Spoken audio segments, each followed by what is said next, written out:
My name is Richard Crowhurst. Can you hear me? Yes. My background is naval architecture. I spent 20 years, I originally trained as an engineer, and then I became a naval architect, and I've spent 20 years investigating shipping accidents. I've been asked to be the pier engineer for this, to deal mostly with the structure. Is my voice loud enough? It's sort of echoing. Can I just pause you? There's a hell of a boom on that sound. Yes? I think it's almost non-intelligible. Can you twiddle it, Tom? Try that now. Testing. Queens Pier Restoration That's better. Trust. Okay, thank you. Sorry. As I say, I spent the last 20 years investigating shipping accidents, broken ships, collapsed decks, sideshell plating, all sorts of things, ships which broke in two. So I've seen a fair amount of rusty bits of metal. What I want to do is take you through some of the survey that was done this summer and to illustrate to you the condition of the pier, the general condition, and describe it to you so you have some understanding of what we've got to deal with. Right, so just some general pictures. This is the pier at about 7 o'clock in the morning, sunrise. It is the 6th longest pier in Britain at 2,160 feet long. It opened in 1886, and this is a picture probably taken soon after it opened. You can see the grating, which is above the wave breaker. This still exists. The building is now here. These two octagonal booths were still there in 2011 when the stabilisation work was done. Further down here, you can see the south-facing berth, and there's a ship alongside. And interestingly, light horse and carts were allowed along the pier. There's one here to deliver passengers and collect them from the ship. The railings here, which are still in existence, were used all the way down, and they still conform to the height standard which we use today. And here you can see the gas lamps, which later became modified to electric. So in 2011, all the deck fittings were taken off and stored, and this is a shot taken in that summer. So this would have been before all these items were removed. This will illustrate how the pier is put together. We have a lattice work of girders which sit on top of the legs, and then transverse wooden beams which sit on top. Then we have the 9x6 rail support beams which go down the centre, and the longitudinal stringers which support the deck.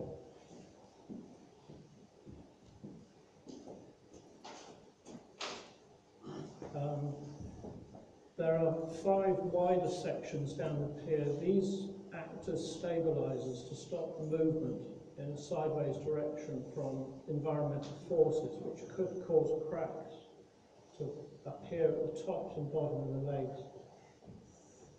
So these are 38 feet wide and constructed in the same way.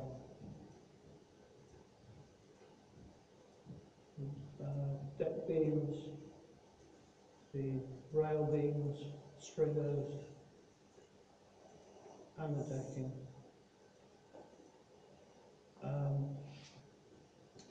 Where the pier is connected to the land, it's offset at 4 degrees. The reason being it would reach deeper water more quickly.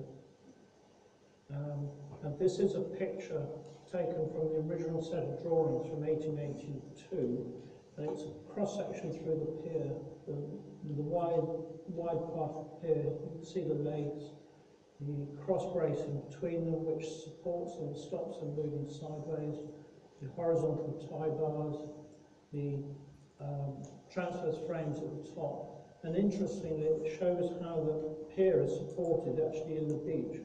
What they did was they screwed piles into the beach. At the bottom here is a screw attachment that's 2'10" wide, and these were literally wound into the hard clay underneath the sand, which is this level.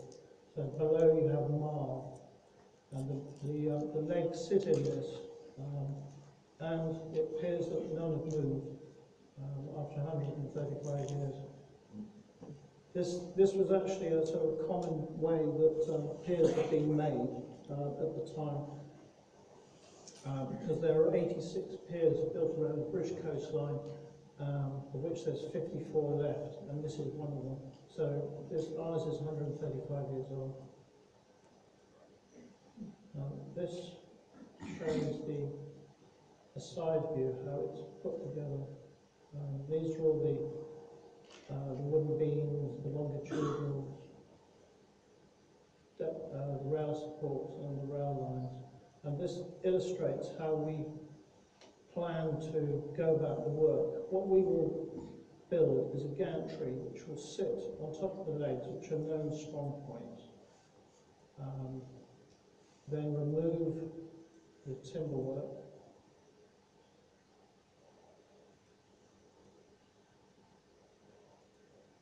Lift out the girders that have to be replaced. Have to go with the speed of them. Bring up the rail trolley and take them away. And then bring in new girders.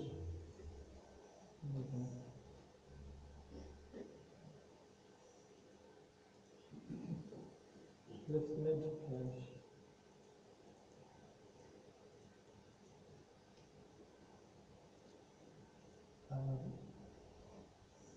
Replace, in most sections of the pier there's 3 girders. In the wider section there are 5. So we will take out and replace whatever is needed, and then put the deck back. And then the gantry will move on to the next one. Right, so can we afford to do this? We've taken estimates from engineering companies who will build the structure that we need. We anticipate Bay 1 will cost about £60,000, and their condition gets better as you go down the pier, and each one will cost in the region of £25,000. This includes the timber work, where it has to be replaced. So we have a target of 1.5 million, which we estimate will be what is needed to repair the whole pier. So we intend to raise funds through sponsorship of the bays, getting companies to sponsor individual bays. We now have a scheme where people can pay directly into QPRT through standing orders from their private bank account. Now,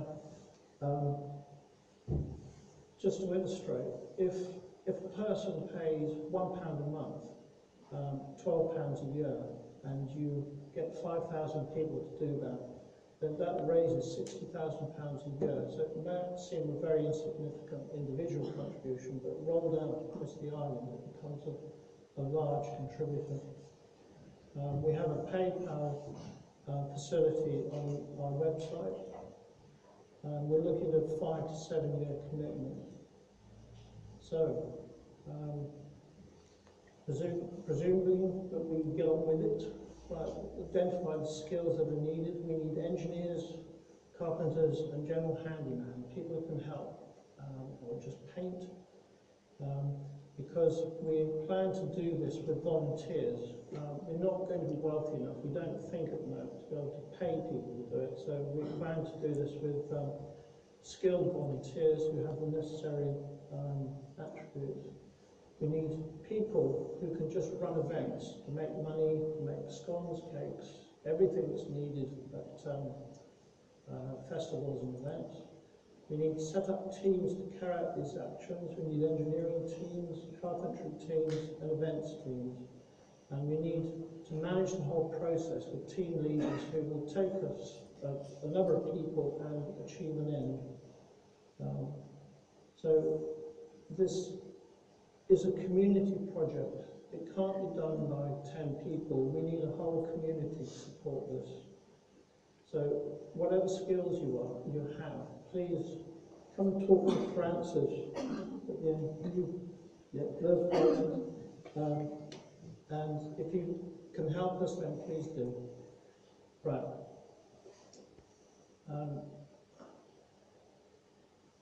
What we are planning to do is create a safe working deck in each bay. Is there too much echo? No, it's okay. Right. A safe working deck that people, it would be like standing on the ground. These are the main girders, which are the problem at the moment. A lot of them have to be replaced. There is other structure in here which I've not shown just to make it clearer. The gantry will be able to go from side to side and lift at any point in this square.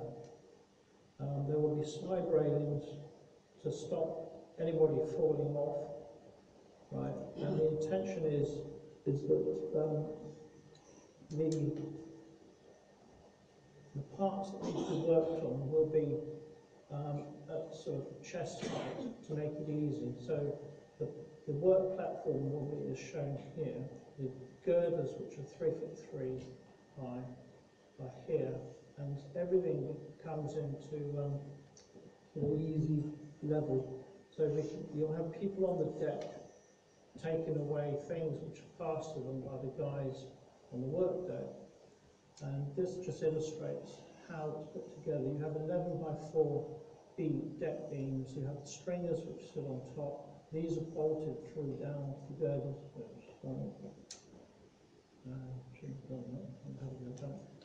Okay, this is a view looking down the pier from the entrance. You'll probably remember the siding which went off here. This was unfortunately removed in 2011 because some of the beams were not up to it. And that's a view down the whole pier. This is taken halfway down. Here you see some extra reinforcing which was put in by MPM to where the deck had gone a bit soft to take the weight of the rail trolley which was used to bring things down from the end. This is a view looking the other way. At the pier head, the deck is probably in the worst condition. There's been a significant amount of deterioration. You can just make out the outline of the building that was on the end. Comes down here, and some very rough plywood put down about 20 years ago. But this has come to the end of its life as well. And here you can see what I'm talking about. This particularly bad bit. What we're planning to do is to get large timber from DEFA and rebuild all this to make it safe again. This might be a temporary measure, but at least it will make it safe so you can walk on it. This is the crane that was put in at the end when the pier was built. It's still there. It hasn't turned for quite a long time. But it would have been able to lift about 1 ton. This is the concrete dolphin, which was on the end. This little character was trying to go unnoticed. There's the dolphin, inhabited by cormorants and shag. These are what I call the Queen's Steps, because 3 kings and queens of England have walked up this. They're still in good condition, and we hope to be able to rescue them and reuse them. This is probably 1946, when the Queen did a tour around Britain. These plates are when King George and Queen Anne and the other two names. Now, these are the side beams to which the side railing is attached. As you can see in these photographs, they've deteriorated very badly. There's a big hole in this one, and rot was setting in. This one has dry rot along its whole length, and this is probably the reason why the pier was taken out of service, because the condition of these, to which the side railings were bolted. Here, this is the top of one of the girders, right, and then you have cross bracing here. There were 2 fires on the pier towards the end. The reason or the cause of these is unknown. You might sort of think that maybe they were deliberate. Who knows? But it takes a lot of heat to burn heavy timbers like this, and this fire did not catch. Also, there was one at the end, and it just burnt itself out. So whatever started the fire did not actually do the job. This is a picture of the decking. This is original deck planks. These are teak. Many of them are in good condition. We're hoping to reuse a lot of them. When we lift them, we will clean them, check them, see if they're cracked, and if we can reuse them. As you can see in this picture, a lot of them are still in quite good condition, so they may be reusable. This is looking more away.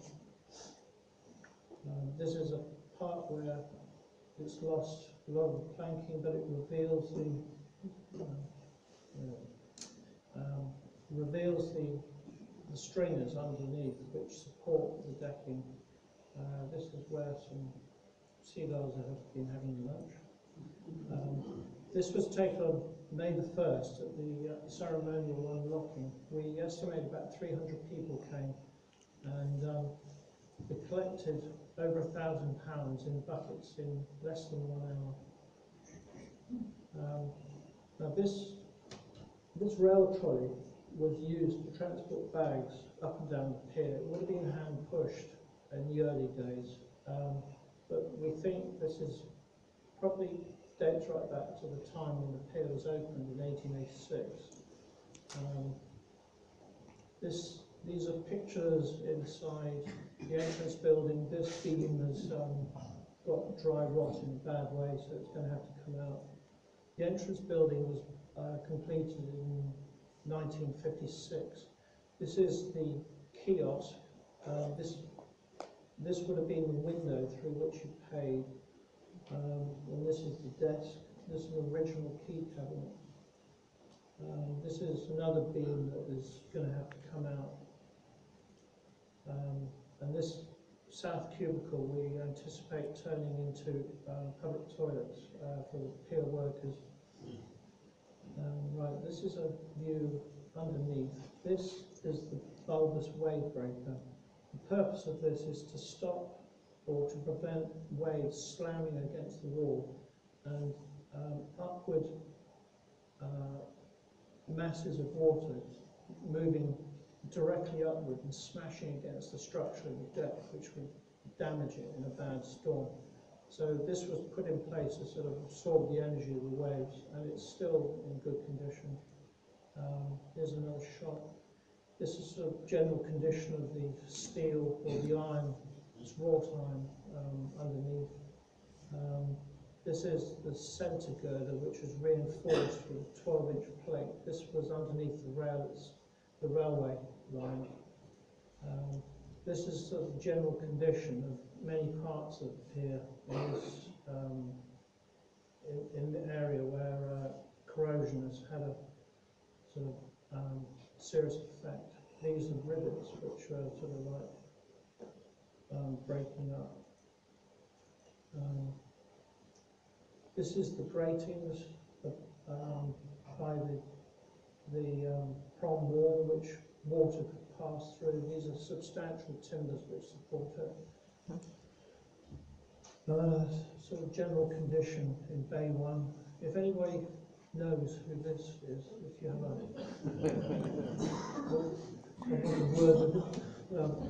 if you have a grandfather or someone you know who Corkish is, who worked on this, it'd be interesting to know what he did. This is the slot in the prom wall where the girders go in. They're secured with 4 bolts down here into this heavy block of stone. This shows the general condition of the timber underneath, which in many places is in very good condition. It looks like it's only been in there a year or 2. It was creosoted in the yard when it was cut and then brought over here. A lot of it, I think, came from Finland. As you can see by these beam ends, there's been no deterioration at all. This is a sort of general view underneath. These are the main girders which run down the pier, taking the weight. This is the centre girder, and you can see it's of heavy construction. That's the side girder. And then you have these transverse frames which go lengthen and stop, quite literally stop the girders tipping like that under load.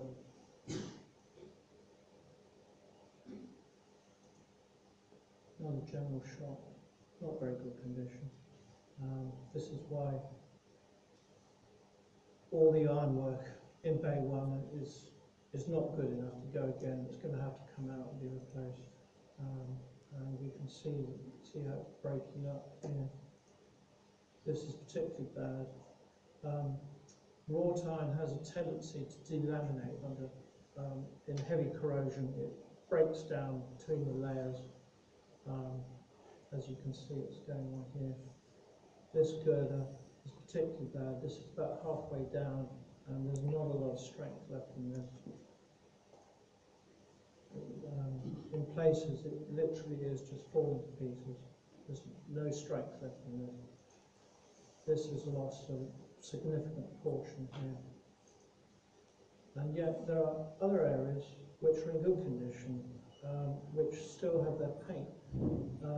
Here you can see the slot between where the girders are formed between 2 angle lines, and the cross bracing was slotted in and riveted through.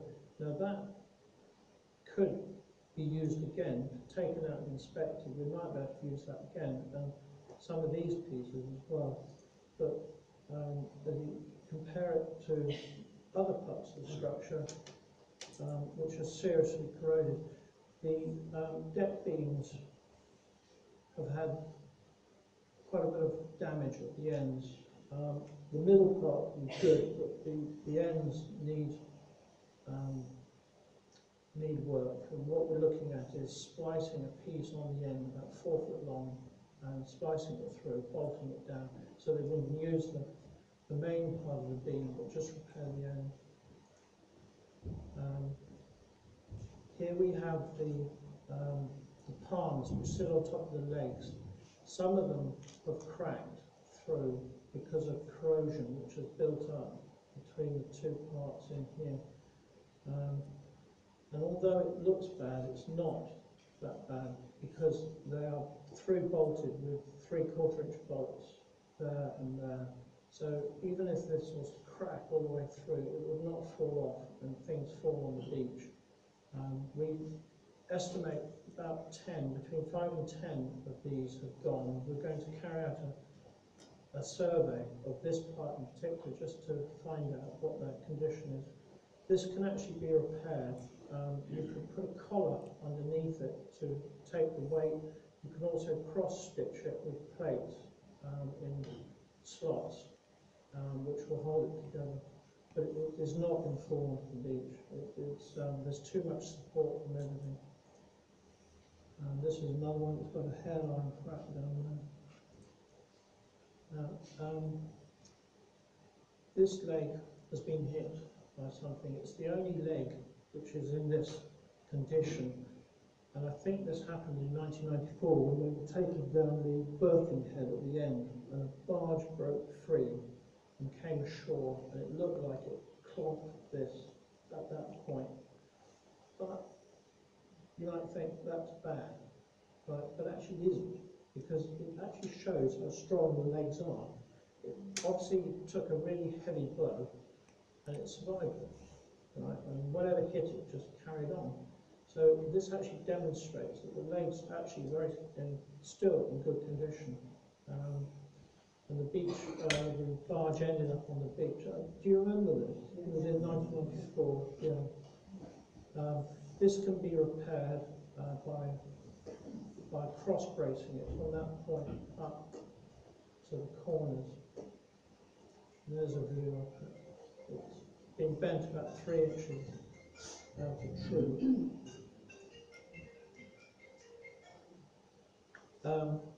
This is the maker's mark on one of the legs. It's been turned on its side.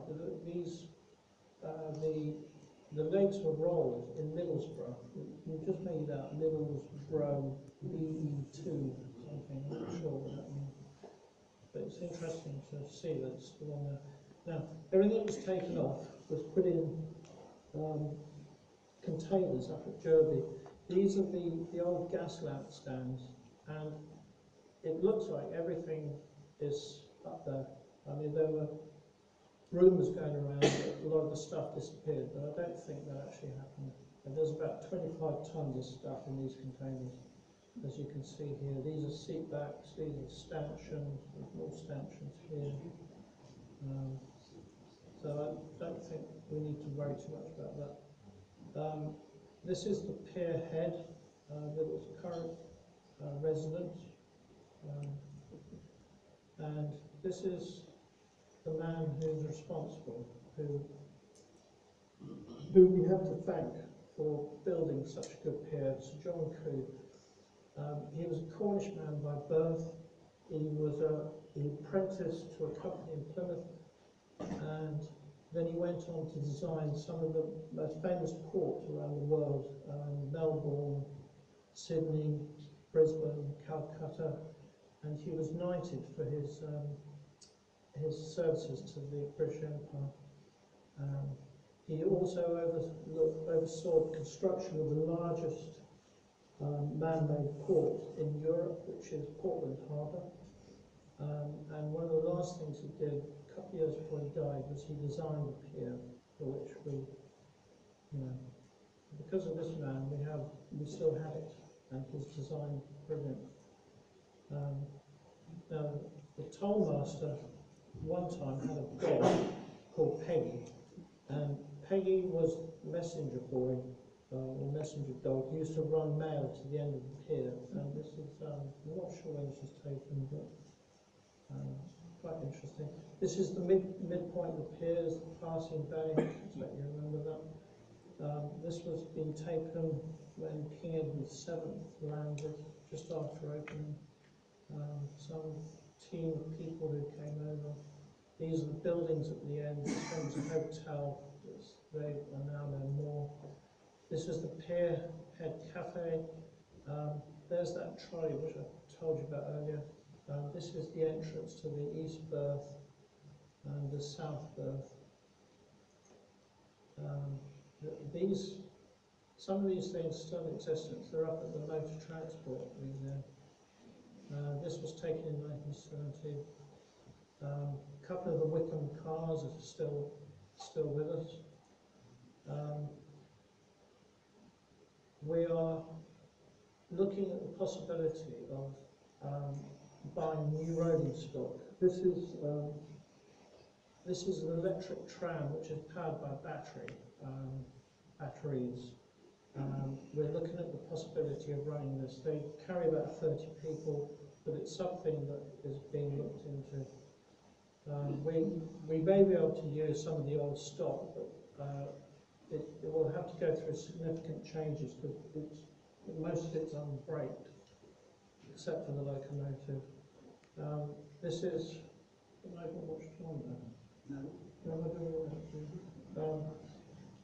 This is the south-facing berth. This is an interesting structure. I think this was a timing device for ships in the bay.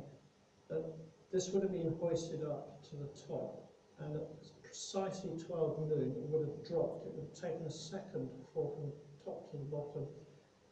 It looks to me like a replica of what's at Greenwich Maritime Museum, and when the ship's officers saw it starting to move at the top, they would set their chronometers, and it would be triggered by a time signal from Greenwich. Here we have a picture of the east-facing berth. And does anybody recognise this lady? Be interesting to know who she is. Here's the King Orry coming alongside in about 1910. I think that was the Tynwald. These are all steamers.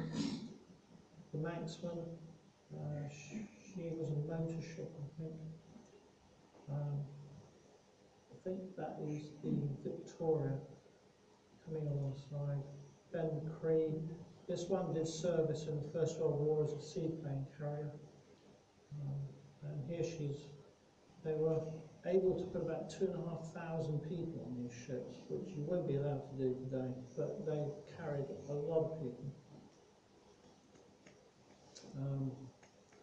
It's another unknown vessel. And this is the Mona's Isle, which is the last ship to call at the berth in 1970. Here we have the Queen coming alongside the Royal Barge. This was before Britannia was built, so she would have gone around Britain in a warship, and she visited the island. Here she's been greeted. This is King George V and Queen Mary. Another steamship, one leaving. And at the time of the First World War, they used to bring troops over here for training. And it was obviously a big occasion. This house is still there, hasn't changed much. Now, this is a tea room at the end of Eastbourne Pier, and we're hoping to be able to recreate something like this on this pier, which will sort of induce people to walk down the end. This is an interior shot. And if you have one of these at home, we want to hear from you. We're going to need it. And this is sort of a timeless shot of what I think the pier is all about. Anyway, thank you. Thank you very much, Richard.